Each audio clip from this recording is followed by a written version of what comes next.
On today's episode of All Shops, Great and Small, before we head out into the field, we're going to spend a minute on wrenches.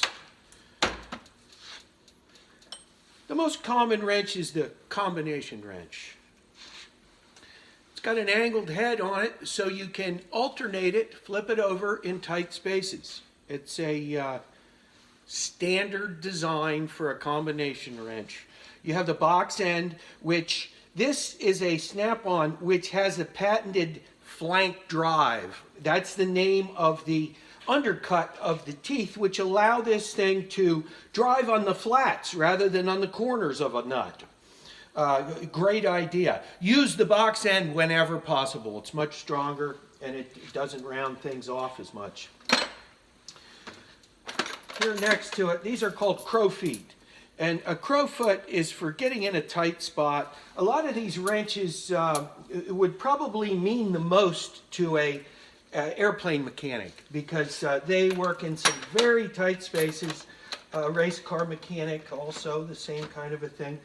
This is an angle head wrench which allows with this alternating and this alternating, it allows a great range of latitude for being able to get in a tight space and just turn it a very small amount.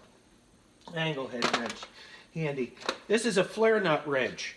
This is used for hydraulic fittings where you have to hook it over, but you still want a whole lot of purchase on the nut. So this, and it's also got a wider head, a stronger head.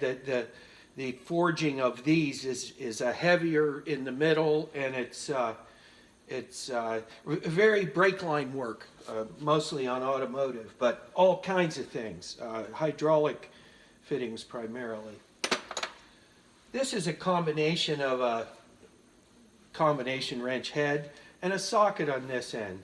And the idea of some of these tools is that you use them once every year. But the ones you use the most here, the 10 millimeter for Japanese motorcycles, or a lot of things now, 10 millimeter, 12 millimeter, 14 millimeter, Yamaha uses 13 millimeter, an oddball.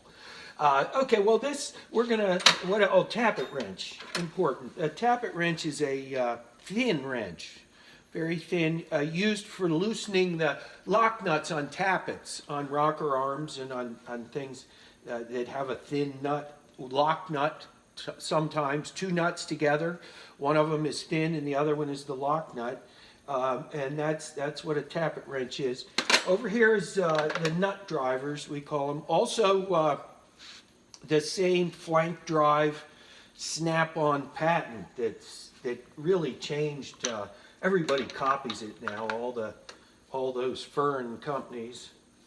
Okay, well we're going to be heading out in the field here shortly. So a minute on wrenches on All Shops, Great and Small.